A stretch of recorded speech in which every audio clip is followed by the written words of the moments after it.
budget smartphone အသစ် iTel A70 လေးကို unboxing လုပ်ပြီးတော့အတူတူကြည့်မှာဖြစ်ပါတယ်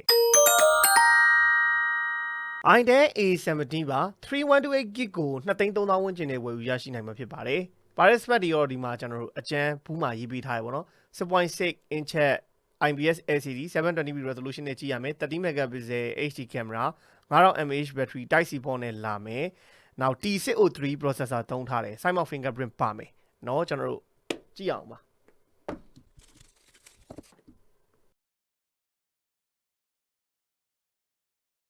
iTel A70 လေးရဲ့ design အသားအနာပေါ့နော်ပြီးတော့မှကျွန်တော်တို့ကြည့်မယ်ဘာတွေပါလဲဆိုတော့ 0.9 လောက်အထူရှိရဲ့ TPU ကာပါလေးပေါ့နော်ကျွန်တော်ဆီလီကွန်မှာအပြော့ပါပဲ 10W charging ခေါင်း Type C ဂျို Thin ejector လေးပါပါမယ် SIM card ကတော့ 3card slot ဖြစ်ပြီးတော့ SIM card 2card memory card ပြိုင်တူထည့်သွင်းအသုံးပြုနိုင်မှာဖြစ်ပါတယ်iTel A70 လေးကိုမြင်တွေ့ရမယ့် back cover design အသားအနာပါ Entry smartphone တွေမှာတွေ့နေကြ plastic bag plastic frame ကိုသုံးထားတယ်ဆိုပြီးမြဲ track ဖူးသမျှ iTel A3 ထဲမှာ design ပိုင်းအတော်တိုးတက်လာတဲ့ဖုန်းတစ်ခုလို့ပြောလို့ရတယ် Dual camera setup ကိုသုံးထားပြီးတော့ 30 megapixel main camera AI sensor လေးတစ်ခုပါမယ်ကျွန်တော်ဒီဘက်မှာ flash mili ပါမယ်ရှေ့ဘက်မှာတော့8 megapixel selfie camera တို့ကိုတက်ဆင်ပေးထားတာဖြစ်ပါတယ်body cover အနေနဲ့ကကျွန်တော် flat cover flat frame design ကိုပဲသုံးပေးထားတယ်လက်ထဲမှာဒါကောင်းကောင်းကင်လို့ရအောင်တော့ဒီအနားသားလေးတွေမှာတော့အနည်းငယ်ကျွန်တော်တို့ခုံးပေးထားတာကိုတွေ့ရတယ်နောက်က back cover အသားနာလည်းကျွန်တော် matte finish လုပ်ပေးထားတာဖြစ်တဲ့အတွက်ကတော့ဒါလက်ရထင်ဖို့အတွက်တော့အစိုးရိမ်စရာမရှိဘူးဒီတိုင်းကင်မဲ့ဟေးဆိုရင်လည်းကင်လို့ရတယ်ဖုန်းရဲ့အထူအနေနဲ့က 8.6mm ပဲရှိပြီးတော့ camera back နေရာလည်းကျွန်တော်တို့အရန်ထွက်တယ်လို့မခံစားရဘူးအလေးချိန် 186g ဆိုတော့ကျွန်တော်တို့အရန်ကြီးလေးတဲ့ထဲမှာပါတဲ့ဖုန်းတစ်လုံးမဟုတ်ဘူးတော်တော်အဆင်ပြေတယ်ဟောပြီးရင်ကျွန်တော်ဒီဘက်အပေါ်ဘက်မှာပေါ့နော်အပေါ်ဘက်မှာတော့လုံးဝဖြောင်းကျွန်တော်ဒီဘက်ဘေးမှာတော့ထုံးစံတိုင်းပဲ volume up down power button မှာကျွန်တော် side mount fingerprint ပါဝင်လာတာဟာဒါ entry smartphone တစ်လုံးအနေနဲ့တော့ mic တွေပေါ့เนาะအောက်ဘက်ချက်မှာတော့ကျွန်တော် speaker တစ်လုံးပါမယ် type C port ပါမယ်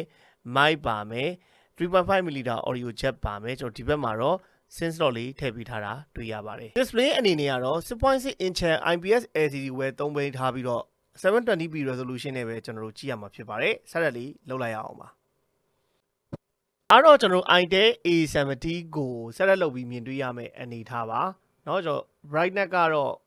မစိုးပါဘူးပေါ့နော်ဒါပေမဲ့ကျွန်တော်တို့အလင်းများတဲ့နေရာမှာဆိုရင်တော့မျက်လုံးအားစိုက်ပြီးကြည့်ရမယ့်အနေထားတစ်ခုမှရှိတယ်နည်းနည်းတော့ဒီ Android smartphone တွေရဲ့ထုံးစံတိုင်းဒီလိုတစ်စောင်းပေါ့နော်ဒီလိုကြည့်မယ်ဟေးဆိုရင်တော့ viewing angle ရတာတော့သူ့ LCD ကထုံးစံတိုင်းနည်းနည်းရလို့ကျွန်တော်တို့ခံစားရတယ် iTel မြန်မာကသွင်းတဲ့ official လုံးဖြစ်တာနဲ့အညီပေါ့နော်ကျွန်တော် Google service ဘာညာအားလုံးကတော့ဒီမှာတစ်ခါတည်းပါပြီးသားဘာမှ Google service အတွက်တော့စိတ်ညစ်စရာမရှိဘူးနောက် iTel တွေ Techno တွေ Infinite တွေအားလုံးက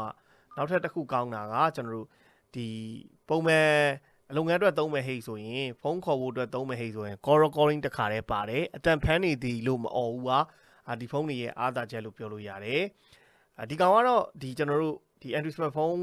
စစ်လို့ပြောလို့ရအောင် notch နဲ့ပဲလာတယ်ပေါ့နော် notch နဲ့ပဲလာတယ် punch hole နဲ့တော့မရဘူးချင်းနေပါစေတွေကတော့နည်းနည်းပုံမှန်တိုင်းထူနေကြအနေထားမှာရှိရဲ refresh rate ကတော့ကျွန်တော် 16Hz နဲ့ပဲအလုပ်လုပ်မယ် iTel A70 Android version 13နဲ့သုံးရမယ် T603 octa-core SoC ကိုသုံးပေးထားတယ်8 megapixel camera ပါမယ်ဒါရှေ့ကเนาะ selfie camera ပေါ့နောက်30 megapixel dual camera ပါမယ် RAM 3GB နဲ့ပဲလာတာပါ2,300,000ဒီကောင်ကိုကျွန်တော်တစ်ချက်နှိပ်ပြီးတော့ memory extension တိုးလိုက်ရင်ရတဲ့ gig ကို 8GB လို့ပြောတာပါတော့ 3GB လို့ပဲအခြေခံအဖြစ်မှတ်ထားပါ ROM က 128GB battery 5000 mAh ထုံးစံတိုင်း Asus နှစ်ကတော့ 10W ပဲပါမှာဖြစ်ပါတယ်เนาะ 720p resolution နဲ့ကျွန်တော်တို့ကြည့်ရပါမယ်အဲ့တော့ကျွန်တော် camera လေးတော့နည်းနည်းလေးကြည့်ကြည့်မယ်ပေါ့နော် camera ကတော့ထုံးစံတိုင်းကျွန်တော် Android smartphone တွေမှာတော့အရင်ကြီးတော့မမျှော်လင့်နဲ့ဒါပေမဲ့ဒီကောက်ရုပ်ထွက်အနေထားသိရအောင်เนาะကျွန်တော်တို့နည်းနည်းလေးဝင်ကြည့်ရအောင်ပါတဲ့ feature တွေအနေနဲ့ကကျွန်တော်တို့ဒီမှာကြည့်လိုက်ပေါ့ video ပါမယ် photo ပါမယ် portrait ပါမယ် low light ပါမယ် low light ဆိုတာ night mode ပေါ့ဗျာတနည်းအားဖြင့်ပြောရင် pro mode ပါမယ် pro mode ပါတာကတော့ကောင်းပါတယ်ကိုယ်စိတ်ကြိုက်ချိန်ရိုက်လို့ရတာပေါ့နောက် panorama ပါမယ် HDR ပါမယ်အဲ့တော့ video ကတော့ထုံးစံတိုင်းကျွန်တော် 1080p တော့ရိုက်လို့ရနိုင်ပါတယ်เนาะ 1080p 13fps ကအများဆုံး selfie camera အနေနဲ့ဆိုရင်လည်း1080p 13fps ကအများဆုံးရိုက်လို့ရတယ်ပေါ့เนาะပုံရိပ်ကတော့ကျွန်တော်တို့ထည့်ပေးလိုက်မယ်အရင်ကြီးတော့မမျှော်လင့်နဲ့ Android smartphone တစ်လုံးလောက်ရဲ့ result ပဲရမယ်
ဒါကတော့ကျွန်တော်တို့ Uni SoC TCO3 သုံးထားတဲ့ iTel A70 မှာ Mobile Legends ဆော့ရင်ရမယ် graphic setting တွေကိုဝင်ကြည့်ပေးတာပါ game ဆော့ဖို့ကောင်းတယ်ဆိုပြီးဝယ်ဖို့ညွှန်းတာတော့မဟုတ်ဘူးဒါပေမဲ့ဒီကောင်းတဲ့ game ဆော့မဲ့ဟိတ်ဆိုရင်ရနိုင်တာ graphic ကို ultra ထိပွင့်တယ် frame rate ကတော့ high ထိပွင့်တယ်သူကတော့ recommend ပေးထားတာတကယ်လို့ဒီကောင်းလေးနဲ့Mobile Legends ဆော့ခဲ့မဲ့ဟိတ်ဆိုရင်ဒါ graphic က medium frame rate က high နဲ့ဆော့ရင်တော့ပို့ပြီးတော့ smooth ဖြစ်ဆော့လို့ရမယ်လို့တော့ညွှန်းထားတယ်ပေါ့ဗျာ game heavy ဆော့တဲ့သူအတွက်ကတော့ဒီဖုန်းကရွေးချယ်စရာတော့မဟုတ်ပါဘူး iPhone ရဲ့ Dynamic Island လိုမျိုး feature လေးကိုဖုန်းတော်တော်များများမှာထည့်ပေးလာတာတွေ့ရတယ်ဒီကောင်မှာလည်းဒီ Dynamic Island လိုမျိုး feature လေး Dynamic bar ဆိုပြီးတော့ဒီမှာထည့်ပေးထားရပေါ့နော်ဒါသူ့ရဲ့ Dynamic bar ပေါ့ဗျာ okay နော်ပန်ရှိုးလေးနဲ့ဆိုရင်တော့ပိုလာတာပေါ့ဒီကဲတော့တိတ်ပြီးတော့အရင်ကြီးသိတာရေလို့မခံစားရပါဘူးဒါတော့ကျွန်တော်တို့ iTel A70 မှာမြင်တွေ့ရမယ့်ရုပ်ထွက်အနေထားပေါ့သူကဒီကျွန်တော် Android smartphone တွေရဲ့ထုံးစံအတိုင်းဒီလိုကြည့်တဲ့အချိန်ဘေးကနေကြည့်တဲ့ဟိတ်ဆိုရင်တော့ viewing angle ရတာနည်းတယ် brightness အရင်ကြီးတော့မများဘူးကြည့်ရတော့မစိုးပါဘူးပေါ့နော်အဆင်ပြေတော့ကြည့်လို့ရတဲ့အနေထားမှာရှိတယ်ဒါပေမဲ့ 720p resolution ဖြစ်တာနဲ့အညီတေချာကြည့်မဲ့ဟိတ်ဆိုတော့ရုပ်ရဲ့ဒီတရားလေး pixel လေးတွေတော့နည်းနည်းဖွာတတာရှိတယ် contrast နည်းမယ်ပေါ့နော်ဒါထုံးစံတိုင်းပဲကဲတော့သူ့ရဲ့ display အနေထားလေးဒီမှာနမူနာကြည့်လိုက်ပါ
A70 လေးရဲ့ display အနေထားပါအတန်ထွက်လေးကျွန်တော်တစ်ခေါက်လောက်နားထောင်ကြည့်အောင်အတန်လေး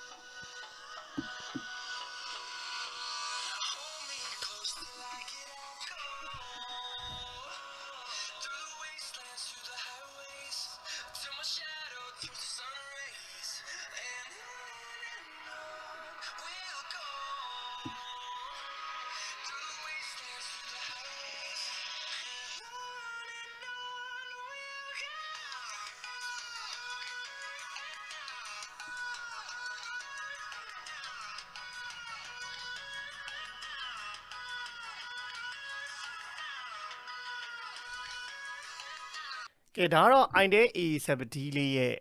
ရုပ်အတန်တွေကိုနားထောင်နေတာဖြစ်ပါတယ်เนาะအဲ့တော့ပုံမှန်တွေ့နေကြ Android smartphone တွေမှာတွေ့တဲ့ရုပ်ထွက်နဲ့အတန် quality ပဲရှိပါတယ်အထွေထူးကျွန်တော်တို့အရင်ကောင်းတယ်မကောင်းဘူးပြောစရာတိတ်မရှိဘူးပုံမှန်အနေထားပဲပေါ့ဗျာဒီဈေးဝန်းကျင်ရှိတဲ့ Android smartphone တွေအနေထားရဲ့ quality result ကိုပဲရပါတယ်အဲ့တော့ကျွန်တော်တို့ iTel A70 လေးကို unboxing လုပ်ပြီးတော့ first impression အနေနဲ့ပြောရရင်တော့ဒီဇိုင်းပိုင်းအသွင်ပြင်ဟာ Android smartphone တစ်လုံးအနေနဲ့တော်တော်တိုးတက်လာပြီးတော့တသနာနာရှိလာတဲ့ဖုန်းတစ်လုံးလို့ပြောလို့ရတယ်ကျွန်တော်တို့ရှိမှပြောခဲ့သလိုရခင် A series တွေထက်လည်းပို့ပြီးတော့ဒီဇိုင်းအသားနာပို့ပြီးတော့မိုက်လာတယ် ကျန်တဲ့ပါဝင်တဲ့ specification တွေကတော့ပုံမှန်အနေထားပဲပေါ့နော်ဘာလို့ဆိုတော့ပါနေကြ display ဆိုရင်လည်း 720p resolution display ပဲရမယ် notch နဲ့ပဲလာမယ်ဒါပုံမှန်ပဲပြောလို့ရတယ်နောက် dual camera setup ထည့်ပေးလိုက်တယ်ကောင်းလာတစ်ချက်ကတော့ဟို fingerprint ကိုနောက်မှာရုပ်ဆိုးဆိုးကြီးထည့်ပေးလိုက်မယ်အစားဒီဘက်ဘေးမှာ side mount fingerprint လေးထည့်ပေးလိုက်တာရယ်ပါဝင်တဲ့ fingerprint ကလည်း security အတွက်ပို့ပြီးတော့တော်တော်လက်အလုပ်လုပ်နိုင်တာကိုလည်းတွေ့ရတယ်ကင်မရာတွေကလည်းပုံမှန်ပဲအဲ့တော့ဟိုဘယ်လိုလူတွေရွေးချယ်တင်လဲဆိုကိုက2သိန်းစွန်းစွန်းပဲ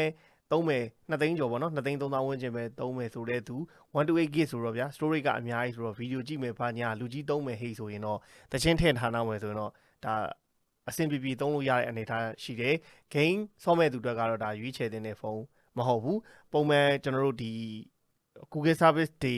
သုံးရတဲ့လုပ်ငန်းတွေမှာသုံးဖို့အတွက်ဆိုရင်တော့သုံးရင်တော့အဆင်ပြေတယ်ပါဝင်တဲ့ battery 9000 mAh ကလည်းကျွန်တော် entry smartphone တစ်လုံးအနေနဲ့အဆင်ပြေတဲ့အနေအထားမှာရှိတယ်။downward charging နဲ့တော့အားသွင်းရမယ်ပေါ့နော်။အဲ့တော့အခုလောက်ဆိုရင်တော့ဒါiTel A70 ရဲ့အနေအထားကိုအားလုံးသိပြီလို့မျှော်လင့်ပါတယ်။ကျွန်တော်ဒီနေ့ဗီဒီယိုလေးကိုဒီမှာလည်းအဆုံးသတ်ပါမယ်။အားလုံးဘိုင်ဘိုင်ပါ။